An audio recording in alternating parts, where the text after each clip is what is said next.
नाश हो जाता है। जो भगवान की शरण में जाता है वो सारे दुखों से बच जाता है। अच्छा, दुख कितने प्रकार के होते हैं?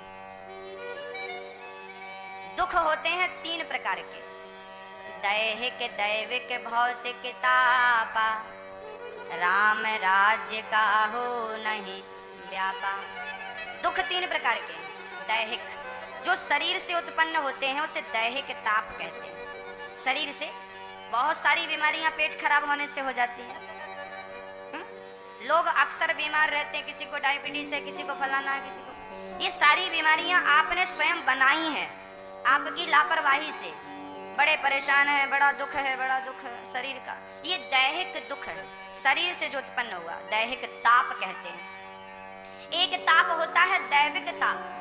दैविक ताप जैसे अभी हमारे भारत में अभी 15 दिन पहले एक तूफान आया था, आपने देखा हो, सुना हो, बहुत तबाही कर दिया।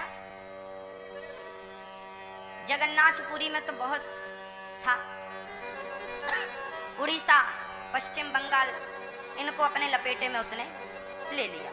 ये जो देवताओं के द्वारा अकस्मात बारिश हो जाना, बादल फट जाना, भंवर हवा का बवंडर आ जाना, सुनामी लहरें आ जाना, ये जो देवताओं का दुख है इसे दैविक ताप कहते हैं। और भौतिक ताप भी होता। भौतिक ताप क्या है? बोले किसी को सांप ने डस लिया, किसी को बीछी ने डस लिया, किसी ने खोपड़ी पे मार दिया एक लाठी, झगड़ा हो गया आपस में, लो हाथ पांव चल गए। ये भौतिक ताप है, प्राणियों से प्राप्त हुआ, व्यक्ति को प्राप्त हुआ। ये भौतिक प्राणियों को ये 3 प्रकार के दुख होते हैं। पर भगवान कहते हैं जो मेरी शरण में आता है मैं इन सभी को, इन तीनों दुखों से मुक्त कर देता हूं, बचा लेता हूं। भाई बारिश कितनी भी हो, यदि आपके पास छाता है तो आपकी हिम्मत बनी रहेगी कि भाई मेरे पास छाता है, मैं जा सकता हूं। हाँ, पर जिसके पास छाता नहीं है, बस उसका तो एक ही ऑप्शन है, जाओ तो फिर भीगो। छाता वाला क्या करेगा? बोले वो मंजिल में पहुंच भी जाएगा और पानी से भी बच जाएगा, बारिश से भी बच जाएगा, बस छाता होना चाहिए। ऐसे ही प्रभु कृपा की छतरी होना जरूरी है। जो भगवत कृपा की छतरी लेकर चलते हैं, जिन पर कृपा की छतरी होती है, कृपा की छाया होती है, वो कभी दुखी नहीं होते, वो कभी परेशान नहीं होते, क्योंकि उनका पालनहार भगवान है। अच्छा, इसके पीछे में एक बात और कहूंगा कि जो व्यक्ति ये मान के चलता है कि मैं सब कुछ कर रहा हूँ, वो व्यक्ति ही अक्सर परेशान देखा गया है। जो व्यक्ति ये मान लेता है, ये जान लेता है, ये समझ लेता है कि सब कुछ ईश्वर कर रहे हैं, वो लाइफ में बहुत खुश रहता है, बहुत प्रसन्न रहता है। जिंदगी में कोई बाधा नहीं है यदि आप इस विचारधारा से चलें कि सब कुछ करने वाला ईश्वर है। आप अपने आप को कर्ता बिल्कुल ना माने। आप अपने आप को क्या ना माने मेरी माँ? मैया जी, ओ मैया, ध्यान दे रही हो मेरी माँ? करता मैं नहीं हूँ, करते हो तुम कन्हैया। मेरा नाम हो रहा है, मेरा आपकी कृपा से। बताओ किस किस का काम भगवान की कृपा से हो रहा? हाथ उठाइए। अब ये बताइए कि आप में से चिंता, टेंशन किस किस को? जिसको है वो हाथ उठाएं, उठा सकते हैं। अब नीचे कर लीजिए। अब ये बताइए कि यदि आपको टेंशन है, यदि आपको चिंता है, तो यहाँ पर एक प्रश्न खड़ा होता है कि यदि आपको चिंता है तो आपको क्या भगवान की कृपा पे भरोसा नहीं है? यदि भरोसा है तो फिर जब भरोसा कर ही लिया तो फिर चिंता करने की क्या जरूरत है? चिंता वही करते हैं जिनका भरोसा 100% हो नहीं पाता। जिसका भरोसा है, हमने, अब देखो हमारी मैया जी, पूना से जो परिवार आया है, हमारी मैया जी को इन्होंने टीवी पर कथा सुनी और कथा टीवी पर सुनी, इनको लगा कि ये कथा वृंदावन में हो रही है, मुझे मौका नहीं छोड़ना चाहिए। मैया जी ने कहा इस कथा में मैं यजमान बन करके सेवा करना चाहती हूँ। लो, इन्होंने अपने पति से, अपने पुत्रों से कहा, सबने सहर्ष स्वीकृति दे दी और आज ये कार्य हो गया। भगवान पर भरोसा था, इस भरोसे से अपने पति से कहा, इस भरोसे से पुत्र से कहा। और भरोसा जब सच्चा हो और 100% हो तो फिर भगवान उसे पूरा कैसे नहीं करेंगे, ये तो बताओ। विश्वासो ही फलदायक। भगवान तक वही पहुंचे हैं आज तक जिन्हें पूरा 100% भरोसा था। यदि आपका भरोसा डगमगाया तो फिर आप डगमगा गए, लड़खड़ा गए। इसलिए कहा करता हूं कि भरोसा कर लिया तो अब चिंता छोड़ दो। करते हो तुम कन्हैया मेरा नाम, तुम ही जब सब कर रहे हो तो मैं टेंशन क्यों पालूं। मैं अपना कर्म करूं, सब कुछ मेरा कृष्ण कर रहा है, उसके भरोसे सब कुछ सौंप दो। इसका अर्थ ये नहीं है कि तुम अकर्मण्य होकर घर पर बैठ जाओ, कर्म करते रहो। कर्म के साथ विश्वास रखो कि जिस काम को कर रहे हैं वो सफल जरूर होगा, क्योंकि मुझे मेरे काम से ज्यादा मेरे कृष्ण पर भरोसा है। भरोसा है। मैं मेहनत करूं, कर्म में एक रत्ती पीछे ना हटूं, क्योंकि गीता में कृष्ण ने साफ कह दिया है कि मैं उनके साथ खड़ा हूं जो कर्म करने को तैयार हैं, जो कर्म से भाग जाने को तैयार हैं, मैं उनके साथ खड़ा। अर्जुन कहते हैं कि मैं जा रहा हूं, सामने पितामह खड़े हैं, गुरुजी खड़े हैं, मैं बाण कैसे चलाऊं। महाभारत में नहीं लड़ूंगा, मेरे से ये नहीं होगा, सबको बाण मारना पड़ेगा, मैं अपने ही परिवार की मौत का तमाशा नहीं देख सकता। तब भगवान बोले अर्जुन ये क्या बहकी बहकी बातें कर रहा है, तू कौन होता है इन्हें मारने वाला। तू, तेरे बाणों में इतनी ताकत, तेरे अंदर इतनी शक्ति कहाँ है कि तू इन्हें मार सके। अरे इन सबको तो मैं मारूंगा, इन सबको तो काल मारेगा, इन सबको कृष्ण मारेगा। बस तू अपना कर्म उठा, तू अपना कर्म कर, अपना धनुष गांडीव उठा और बाण चला। अर्जुन जो बाण चलाते थे वो 10 कदम दूर जाकर गिर जाते थे। उन बाणों को गति देने वाले तो श्री कृष्ण थे। पीछे से काम तो परमात्मा ही कर रहा है। अच्छा, यदि सब कुछ आप करते हो या आप सब कुछ कर सकते हो तो बताइए, जो आदमी बीमार पड़ जाता है, आपने देखा होगा, जो व्यक्ति बीमार पड़ जाता है वो व्यक्ति क्या अपनी एक उंगली उठा सकता है, हिला सकता है, ऐसे ऐसे कर सकता है? बताइए। लकवा की बीमारी आपने सुनी होगी, भगवान करे किसी को ये बीमारी ना हो, पर हमने देखा है जिनको लकवा की शिकायत होती है ना मेरी माँ, वो व्यक्ति अपना एक उंगली हिला नहीं सकता। वो अपनी ही उंगली, जो कहता था मैं तेरी दुनिया हिला दूंगा, जो कहता था जानता नहीं मैं कौन हूं, मैं क्या कर सकता हूं, जो व्यक्ति दूसरों से कहता था मैं क्या कर सकता हूं, आज वो व्यक्ति अपनी एक उंगली हिला नहीं पा रहा है। मत कहो इतने अहंकार भरे शब्द कि तुम कुछ कर रहे हो। आपकी उंगली यदि हिल रही है, आपकी पलक झपक रही है, तो इसके पीछे भी कृष्ण की कृपा छिपी हुई है, इसके पीछे भी कृष्ण की कृपा छिपी हुई है। आपको नजर नहीं आ रही है वो अलग बात है, जिनको नजर नहीं आ रही है मैं उनकी बात बिल्कुल नहीं करूंगा, बट इसके पीछे कृपा है। ये पंखा चल रहे हैं, बताइए ये पंखा चल रहे हैं तो क्या इनके अंदर सामर्थ्यता है चलने की?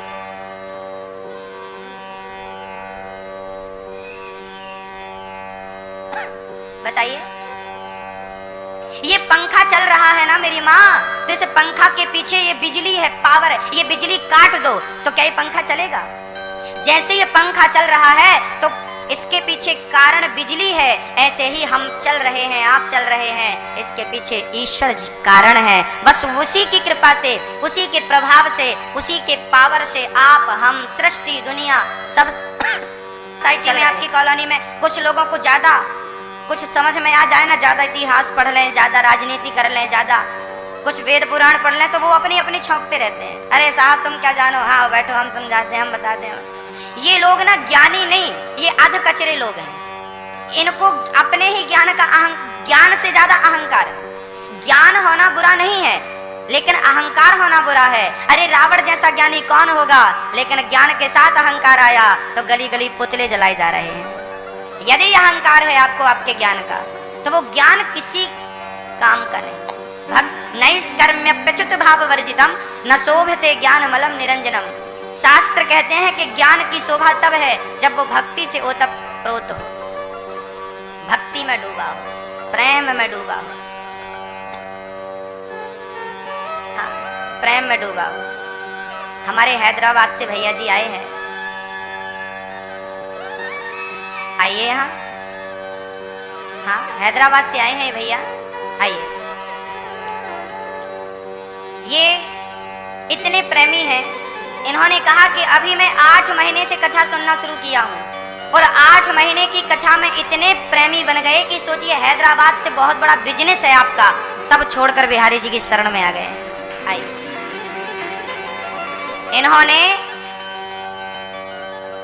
मैं इनके बारे में आपको क्या बतलाऊं।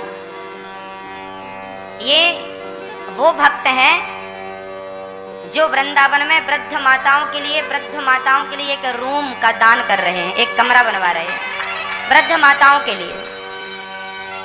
जब मन पड़े आप आए, जब मन करे व्रत करें, आप घर जाएं, आपके बाद बच्चे आए, वृद्ध लोग जुड़े रहें। आपकी आंखों में आंसू थे, आज सुबह आप हमसे मिले, आंखों में आंसू थे, इतना प्रेम। इन्होंने कहा कि कथा मैंने 8 महीने से शुरू की है सुनना और इन 8 महीनों में इतना बदलाव है कि पूरी जिंदगी में इतना बदलाव कभी नहीं था जितना बदलाव जब से कथा सुनी। सही है? सही है बात? सही है, सबको बताइए सही है। हैदराबाद से हैं, बहुत बड़ा बिजनेस है आपका, बहुत बड़े व्यापारी हैं आप। भगवान करे खूब तरक्की करें, लेकिन आपकी तरक्की धर्म से जुड़ी रहे, कृष्ण से जुड़ी रहे। वृद्धों का दीन दुखियों का हम दुख दर्द समझते रहे। स्वागत है, सब लोग ताली बजाकर आपका अभिवादन करें, स्वागत करें, वंदन करें।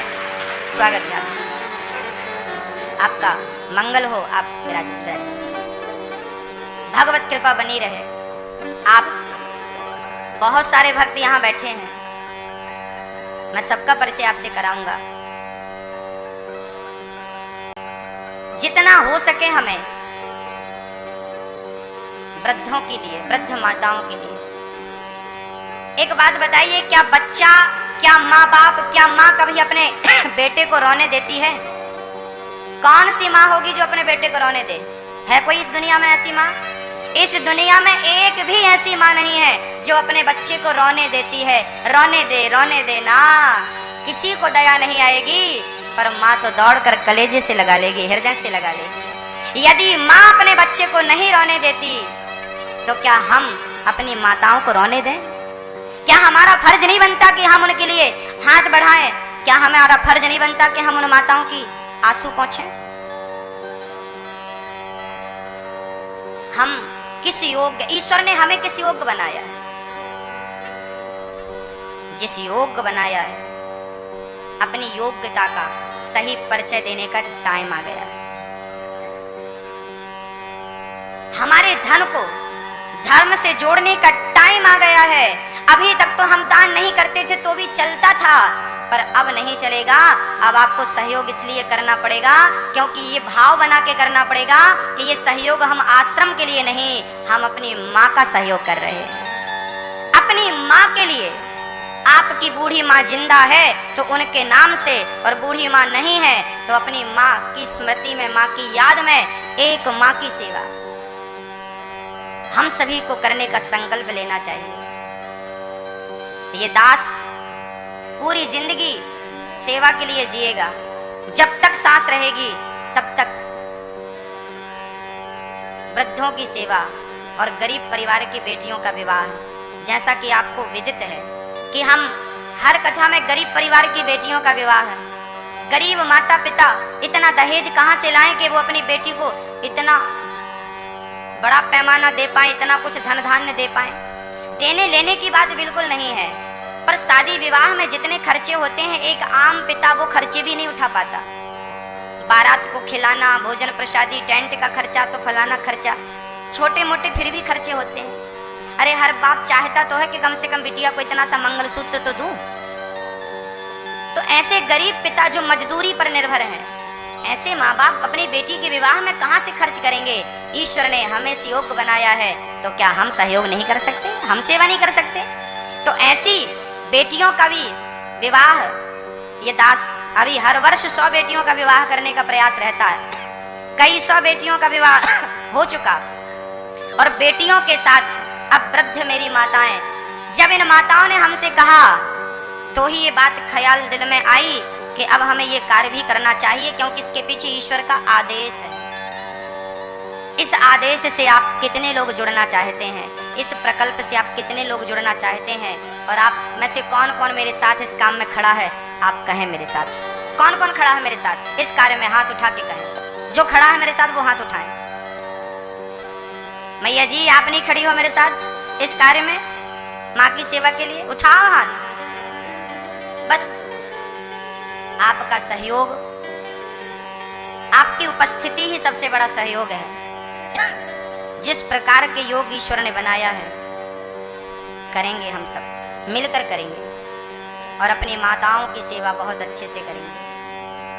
आप में से बहुत सारी वो माताएं बैठी हैं जिन माताओं को उस आश्रम की बहुत ज़रूरत है। आज हमारी एक माँ यहाँ पर आई है, मैं उस माँ से मिलाऊंगा आपको। वो माँ आज ही आई, मेरे से लिपट कर रोने लगी, बेटा मैं आ गई हूँ वृंदावन, अब कह मत देना कि यहाँ से जाओ, बस यहीं बसा लो वृंदावन, यहीं रख लो, बस मेरे प्राण यहीं निकले। अब मैं फिर से नर्क की ओर नहीं बढ़ना चाहती, वापस नहीं जाना चाहती। मैंने कहा मेरी माँ अभी तो नींव रखी है, अभी तो साल सवा साल लग सकता है, पर आपका प्यार रहा तो बहुत जल्दी हो जाएगा। और बूढ़ी माँ मेरी जल्दी रहेगी, आशीर्वाद देगी। भक्तों, श्री सूत जी महाराज कहते हैं, आपने बड़ा उत्तम प्रश्न किया। भक्ति बढ़े, ज्ञान बढ़े, वैराग्य बढ़े। काल अव्याल मुखग्रास त्रास निर्णास हेतवे। काल के मुख में समाया हुआ व्यक्ति कब तक सुरक्षित है? अरे कब प्राण निकल जाए कोई नहीं जानता। जब तक प्राण है, जब तक जीवन है, तब तक कुछ अच्छा कर लो, तब तक कुछ सुन लो, कथा सुन लो, कीर्तन कर लो, कृष्ण से प्रेम कर लो। क्योंकि प्राण निकलने के बाद मरने के टाइम 10 मिनट का टाइम रहेगा आखिरी में, और तब चाहोगे कुछ करना तो कुछ कर नहीं पाओगे।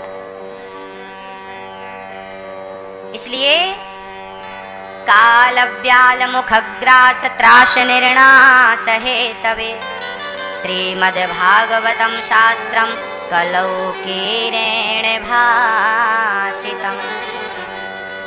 ये भागवत जो है क्या देने वाली है? भक्ति, ज्ञान और वैराग्य। एक बार इस भागवत को श्री सुखदेव जी महाराज सुना रहे थे, परीक्षित जी सुन रहे थे। उसी क्षण देवराज इंद्र अमृत का कलश लेकर आए और अमृत लेकर कहा, गुरुजी, सुखदेव जी प्रणाम, शुकम नत्वा वदन सर्वे स्वकार्य कुशला सुरा। सुखदेव जी कहते हैं, ये कथा मृत आप हमें पिला दो और परीक्षित को अमृत पिला दो। सुखदेव जी हंसने लगे। क्वा स्वधा क्व कथा लोके क्व कांचः क्व मणिर्महान् ब्रह्मरातो विचार्यैवं तदा देवांजहासः। श्री सुखदेव भगवान ने कहा, इंद्र आप अमृत लेकर आए हैं, बदले में भागवत चाहते हैं। अच्छा देखिए, भागवत किसके बदले में चाह रहे हैं? किसके बदले में? इंद्र क्या चाह रहे हैं? अमृत के बदले में क्या चाह रहे हैं? भागवत। अर्थात ये भागवत इतनी श्रेष्ठ है कि इस भागवत के लिए देवराज इंद्र अमृत भी देने को तैयार है। जिस अमृत के लिए देवासुर संग्राम हुआ, आपस में देवता और दैत्य मारे गए, भगवान को मोहिनी अवतार लेना पड़ा, धनवंतरी अवतार लेना पड़ा, समुद्र मंथन करना पड़ा। उस अमृत के लिए, जिसके लिए लड़ाई झगड़ा चल रहा था, आज उस अमृत को इसके सामने लाकर रख दिया। अर्थात वो अमृत वो गति नहीं दे सकता। वो अमृत पियोगे तो स्वर्ग मिलेगा, जबकि ये अमृत पी लोगे कथामृत तो भगवान प्राप्त हो जाएंगे। तब कथामृतम तप्त जीवनम। स्वर्ग का अमृत भी इस अमृत के सामने तुच्छ है। कहाँ कांच का टुकड़ा और कहाँ मणि, कहाँ मणि कहाँ कांच का टुकड़ा। स्वर्ग का अमृत है टुकड़ा कांच का, कथामृत है मणि। ये भागवत कोई साधारण नहीं है मेरी माँ, ये रसिकों का ग्रंथ है। कहाँ सुनहि बहुविधि सब संता। एक बार इस कथा को देवर्षि नारद जी ने भी सुना। बोले नारद जी, सौनक जी बोले नारद जी तो बड़े व्यस्त रहते हैं, कीर्तन करते रहते हैं, चलते फिरते रहते हैं, उन्हें कहाँ फुर्सत मिलेगी कथा सुनने की, क्योंकि कथा के लिए तो 7 दिन स्थायी चाहिए होता है। बोले नारद जी एक बार मृत्यु लोक में आए। मृत्यु लोक में कहाँ कहाँ गए? बोले पुष्करम चा प्रयागम चा काशीम गोदावरीम तथा।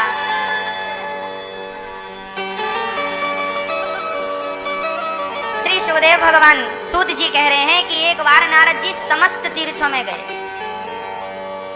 सारे तीर्थों में गए पर कहीं शांति नहीं मिली। क्यों शांति क्यों नहीं मिली? कारण क्या था? बोले कारण था तरुणी प्रभुता गे है, तरुणी प्रभुता गे है, श्याल को बुद्धिदायक कन्या विक्रियणे लोभात् दंपतीनां च कलकनम्।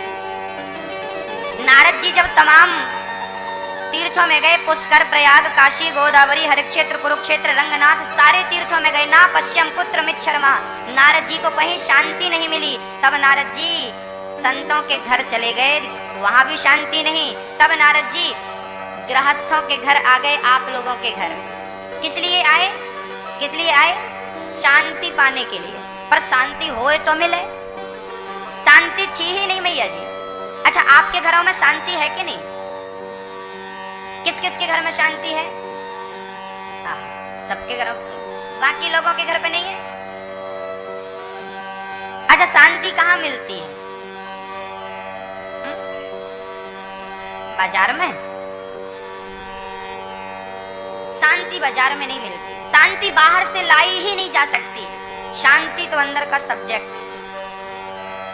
दुनिया कुछ कहती है, यदि दुनिया कहती है और आपने उसे गौर से सुना तो अशांति है। और यदि आपने सोच लिया कि नाना मैं इनकी बकवास सुनने थोड़ी आया हूँ, सुनूंगा तो कथा सुनूंगा और व्यर्थ समय में भगवान का चिंतन करूंगा। बस जिस व्यक्ति ने ये बात ठान ली कि हमें दुनिया की बात सुननी ही नहीं, बस वो शांति की ओर बढ़ जाएगा। और जो दुनिया की बातें कान लगा लगा के सुने, कई लोगों की आदत होती है बिना मतलब के सुनते रहते हैं। आप कुछ बात करेंगे ना, कोई बाहर बाजू में बैठा होगा, बड़े गौर से उसका पूरा यही फोकस रहता, ये क्या बात कर रहे हैं, जबकि इनसे कोई लेना देना नहीं होता। जेठानी देवरानी की सुनती रहती, क्या बोल रही? सास बहू को सुनती रहती, क्या बोल रही है। मतलब उसको लगता है कि हम लोगों ने गलतफहमी पाल रखी है। सास को लगता है कि बहू तो मेरी बुराई करती होगी, बहू को लगता है सास मेरी बुराई करती होगी, जेठानी को लगता है ये बुराई करती होगी, देवरानी को लगता है ये बुराई करती होगी। अच्छा, ऐसा आप करते हो क्या? करते हो? ऐसा आप करते नहीं हो, पर गलतफहमी। कहते हैं ना, हर चीज की दवाई है शक। शक, शक की कोई दवाई है? संदेह, संदेह। इसलिए कहा करता हूं कि दुनिया में क्या चल रहा है ध्यान मत दो, दुनिया आपके बारे में क्या सोच रही है ध्यान मत दो, बस आप सही मार्ग पे चलते रहो। यदि यहाँ वहां देखे बिना आप सही चलते गए तो मंजिल आपको निश्चित प्राप्त होगी। एक उदाहरण से समझते हैं। पहले गांव में ना हाथी आता था, आजकल तो पाबंदी हो गई। पहले गांव में, शहर में, गलियों में हाथी आता था। तो कुछ लोग ना, हमारी माताएं आती हाथी के लिए आरती लेके आती थी कुछ सामग्री खिलाने के लिए, हाथी को देवता मानकर, जय हो भगवान। जब हाथी चलता था ना तो कुछ लोग आरती लिए खड़े रहते थे और कुछ कुत्तों को आपने देखा होगा पीछे से हाथी को देख देकर जोर जोर से भौंकते थे। अब आपसे प्रश्न ये है कि आप हमें केवल इतना बताएं कि हाथी कुत्तों की ओर ध्यान लगाता है कि जो आरती करता है उनकी ओर ध्यान लगाता? हाथी दोनों की तरफ ध्यान नहीं लगाता। हाथी को इससे भी मतलब नहीं कि कितने लोग भौंक रहे हैं और क्यों भौंक रहे हैं।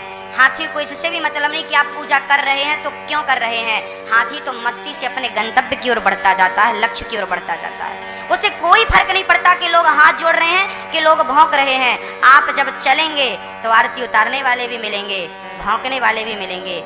ना तो आरती उतारने वालों पे ध्यान देना, ना तो भौंकने वालों पे ध्यान देना, बस ध्यान हो केवल लक्ष्य की ओर। यदि लक्ष्य साध कर आगे बढ़ोगे तो मंजिल निश्चित प्राप्त होगी। मीराबाई उदाहरण, मीराबाई जब गली गली ऐसी लागी लगन, मीरा हो गई मगन, वो तो गली गली हरि गुण गाने लगी। जब मीराबाई पैरों में घुंघरू बांधकर नाचती तो ससुर कहता, दुनिया कहती चरित्रहीन हो गई है, चरित्र से गिर गई है। रात को 12 बजे तक संतों के बीच में रहती है, कुछ गड़बड़ है, कुछ गड़बड़ है। मीरा के अंदर गड़बड़ था कि कहने वालों के अंदर गड़बड़ था? बताइए। गड़बड़ वो नहीं होता जो सही दिशा पे चलता है, गड़बड़ वो लोग होते हैं जो सही दिशा में चलने वालों के पांव पकड़ के खींचते हैं। उनमें आप सम्मिलित मत हो जाइए, पांव पकड़ के खींचने वालों में। बस मीराबाई चलती रही, चलती रही, चलती रही, चलती रही, लड़कपन से लेकर जवानी तक कृष्ण का भजन किया। और जवानी में भटकी नहीं, क्योंकि अक्सर लड़कपन गुजर जाता है, ये जवानी नहीं कटती। जवानी अंधी होती है, ये जवानी नहीं कटती। पर धन्य है मीराबाई, कृष्ण प्रेम में उन्होंने अपनी जवानी भी काट दी, अपना बुढ़ापा भी काट दिया, और यहाँ तक कि अपने आप को समर्पित कर दिया। जगन्नाथ अपने आप को द्वारिकाधीश के पास ले जाकर समर्पित कर दिया। कन्हैया चलती चलती तेरे द्वार पर पहुंची हूँ, अब किसी और के द्वार पर भेजना मत। बस कहना यह था कि द्वारिकाधीश ने मुंह खोल लिया और पूरी की पूरी मीरा भगवान के भीतर समा गई। कहीं मीराबाई की समाधि नहीं है, याद रखना। आज कहीं समाधि नहीं मिलेगी, क्योंकि भगवान के अंदर मीरा समा गई थी। भगवान के अंदर समा गई मीराबाई, कहीं समाधि नहीं। चैतन्य महाप्रभु जगन्नाथ भगवान के भीतर समा गए। यदि वो देखने लगती कि लोग क्या कह रहे हैं, तो क्या पहुंच पाती? बस भूल जाइए कि लोग क्या कह रहे हैं। नारद जी कहते हैं शांति नहीं है, आज लोग अशांत रहते हैं। धन बहुत है फिर भी अशांत है, मन खिन्न है। कारण क्या है? क्योंकि संतोष नहीं। तरुणी प्रभुता गे है, घर में नई नई बहुओं की चलती है, सासू माँ की कोई पूछ नहीं। अच्छा, आप लोगों की पूछ है कि नहीं? पूछ हनुमान जी की तो थी, हनुमान जी वाली तो नहीं है ना? अच्छा, हनुमान जी ने अपनी पूछ में आग लगवा दी थी लंका में, पूछ पर आग लगा दी। आप लोग कहते हैं हमारी पूछ नहीं है ना, आप लोगों की भी पूछ है। आप कहते हैं महाराज जी फलाने के घर गए थे, फलाने ने तो पूछा ही नहीं, फलाने के घर गए थे बैठने तक को नहीं पूछा। आप लोगों का सबसे ज्यादा झगड़ा इसी बात को लेके होता है, हमें पूछा नहीं। हाँ या ना? सबका झगड़ा होता, हमें पूछा नहीं, हमें नहीं पूछा, हमें नहीं पूछा। लो, इसलिए ये जो पूछ है, हमें नहीं पूछा, हमें नहीं पूछा, हमें नहीं पूछा, इस पूछ पर श्री हनुमान जी ने आग लगा दी। हनुमान जी ने अपनी पूछ पे आग इसलिए लगा दी क्योंकि हनुमान जी जब लंका में आग लगा के वापस जाएंगे तो सब लोग पूछेंगे आप तो बड़े पहलवान निकले, आपने तो, हनुमान जी ने तो लंका में आग लगा दी। तो हनुमान जी कहना चाहते थे कि मेरी पूछ ना हो, बस राम की पूछ ही मेरी पूछ हो, मेरी अपनी कोई पूछ ना हो, मेरी अपनी कोई पहचान ना हो, राम ही मेरी पहचान बने, मेरी अपनी कोई पहचान नहीं। बस हनुमान जी ने अहंकार की पूंछ में आग लगा दी। मैं लंका से आग लगाकर जा रहा हूँ, कहीं अहंकार ना जाए, कहीं हनुमान जी ऐसे ऐसे ना चलने लगे, देखो राम जी मैं ना होता तो कोई सीता को खोज नहीं पाता। ये बात कह सकते थे हनुमान जी, राम जी मैंने आपका बहुत बड़ा काम कर दिया, मैं ना होता ना तो आप तो रोते रह जाते यहाँ पे। हाँ, कोई सब मना कर रहे थे, अंगद कह रहा था मैं नहीं जाऊंगा, जामवंती जी बोल रहे थे मैं समुद्र पार नहीं जाऊंगा, सब हार गए थे, वो तो मैं गया। तो हनुमान जी कहीं अहंकार ना करें, इसलिए हनुमान जी ने स्वयं अपनी पूंछ में आग लगा दी कि प्रभु, अब ये बात जब लंका से गए ना हनुमान जी, तो राम जी ने ये बात कही, वाह हनुमान जी आप कितने बड़े हैं, मैं तो आपका ऋणी हो गया। प्रभु क्यों? बोले राम जी बोल रहे हैं हनुमान तुम ना होते तो सीता का पता कोई लगा ना पाता। हनुमान जी समझ गए कि मेरे राम मुझे चने के झाड़ पे चढ़ा रहे। हनुमान जी समझ गए कि ये मेरे को अहंकारी बना रहे हैं। तुरंत हनुमान जी ने चरण पकड़ लिए, राम जी के उठाकर मस्तक पर रख लिया और कह दिया कि प्रभु लंका मैं नहीं गया था, लंका तो आपने मुझे भेजा था। राम जी बोले नाना तुम तो बड़े पहलवान निकले, हनुमान जी आप तो छलांग लगा के लंका चले गए, छलांग मार कर लंका चले गए, इतने बलवान हैं आप। हनुमान जी बोले प्रभु मेरा अहंकार मत बढ़ाइए, मैं छलांग लगा के लंका नहीं गया, मैं तो जहाज पर बैठ के गया था, एरोप्लेन। राम जी बोले वहां कौन सी एरोप्लेन मिल गई तुम्हें? बोले आपने हमें जो अंगूठी दी थी ना, उस अंगूठी पे क्या लिखा था? जोर से बोलो। राम लिखा था। तो उस अंगूठी को हनुमान जी ने कहां रखी थी लंका जाने के टाइम? अपने मुख में, मुख पे रखी। किसी ने हनुमान जी से प्रश्न कर दिया कि हनुमान जी आप तो इतने बड़े ज्ञानी हैं, ज्ञानी नामाग्र गण्यम, अब बताइए अंगूठी कोई मुंह पे रखता है, आपने क्यों रखी? हनुमान जी बोले अंगूठी तो कोई मुंह पे नहीं रखता, पर अंगूठी में जो लिखा था उसे तो मुख पे ही रखना चाहिए। क्या लिखा था? तो राम कहाँ होना चाहिए?